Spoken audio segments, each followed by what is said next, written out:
Welcome back everybody to another in my aviation history series, and this is going to be episode 22 in my history of the RCAF. So today we're going to be looking at 419 Squadron, from its start in World War II as a heavy bomber unit to today as an advanced tactical fighting training unit. 419 Squadron has been active for most of the past 80 years. But before we get too far into this, my name is Sean, and this is Sean's Aviation.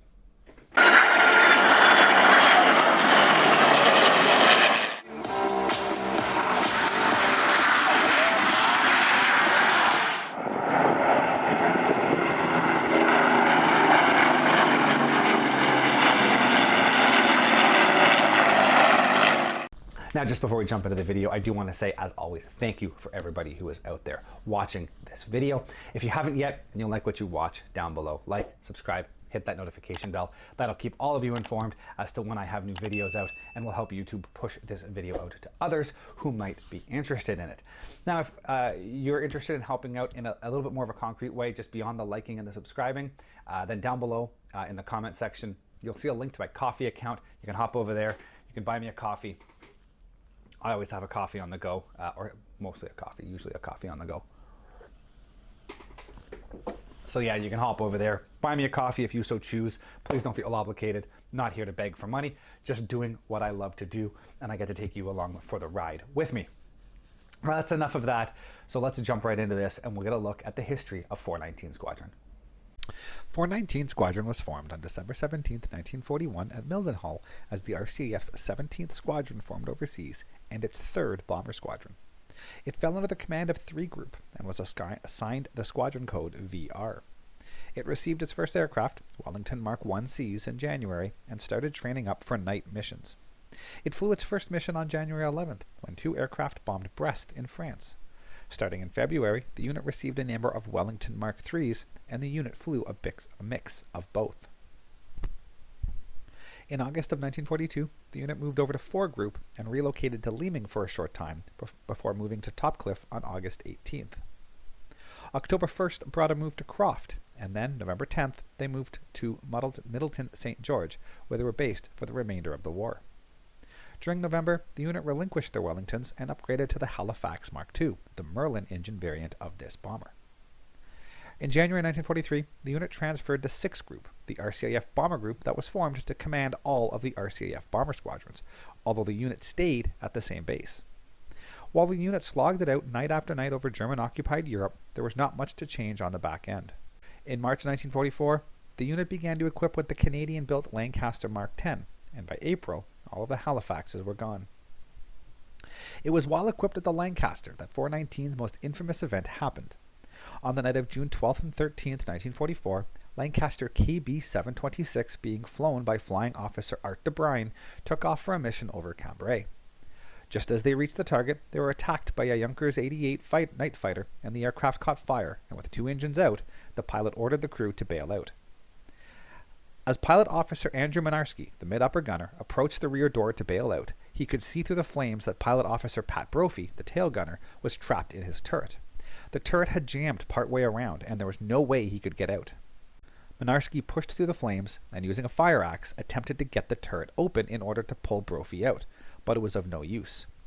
Brophy finally waved him off, and Mynarski once again went through the flames, paused at the door, and with his clothing and parachute on fire, saluted his friend, and with a "good night, sir," jumped out the door. With his parachute on fire and cords damaged, his fall was rapid, and while he was found alive by French farmers, his clothes still burning after the fall, he died shortly after in a German field hospital. As the damaged bomber headed to the ground, Brophy was still trapped in the turret.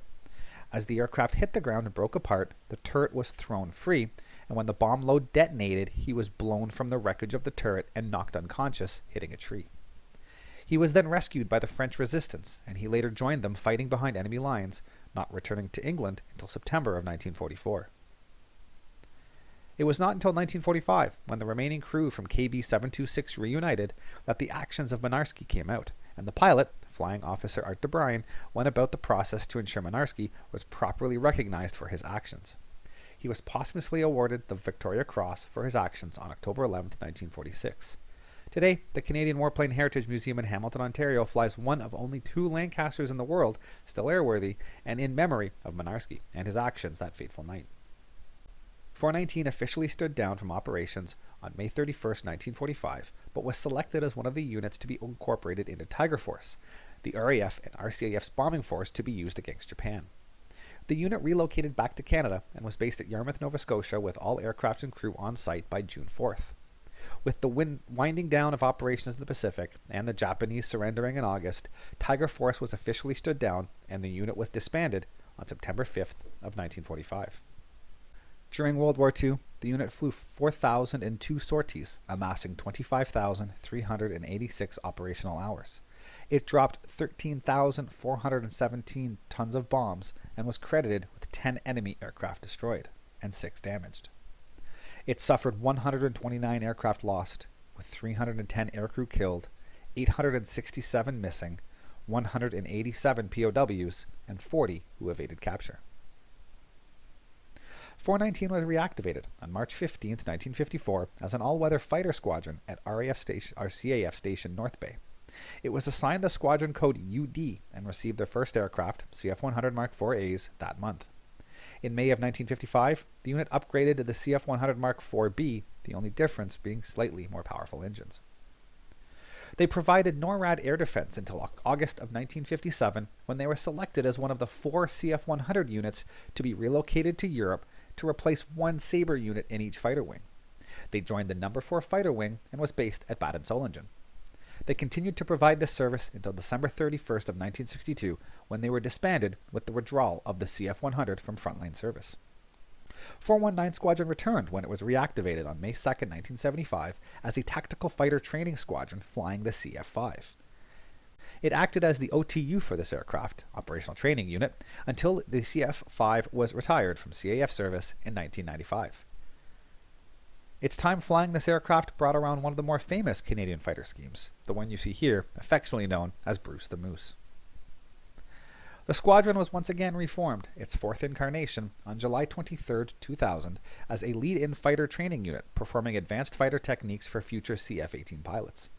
They fly the CT-155 Hawk trainer, and they usually can be identified as the 419 Squadron will have wingtip mounting points for training missile units and trackers, while the actual training aircraft based out of Moose Jaw do not have these fitted. One of their aircraft has been painted up as a heritage scheme, seen here, to resemble a World War II Lancaster, and this is always a hit on the airshow circuit. So the future of 419 Squadron seems to be locked in. With the recent announcement of the purchase of the F-35, I believe that the use of these advanced tactical fighter training units will be used more often. Now, like the F-35 does not have a twin-seat variant, and as they are very expensive to fly, I can see a lot of pilots keeping their airtime up and doing some of this, a lot more of the training that is currently flown in the twin-seat F-18s in these advanced fighters. Now, there's also a request out by the RCAF for a new advanced trainer. No word on what that's going to look like yet, but I suspect it's going to be a lot closer to what the F-35 is going to be like, and glass cockpits and all that other stuff, integration, the helmets. I think you'll see a lot of that coming out in the training world, and you will see a lot more of these uses done versus actually training in an F-35.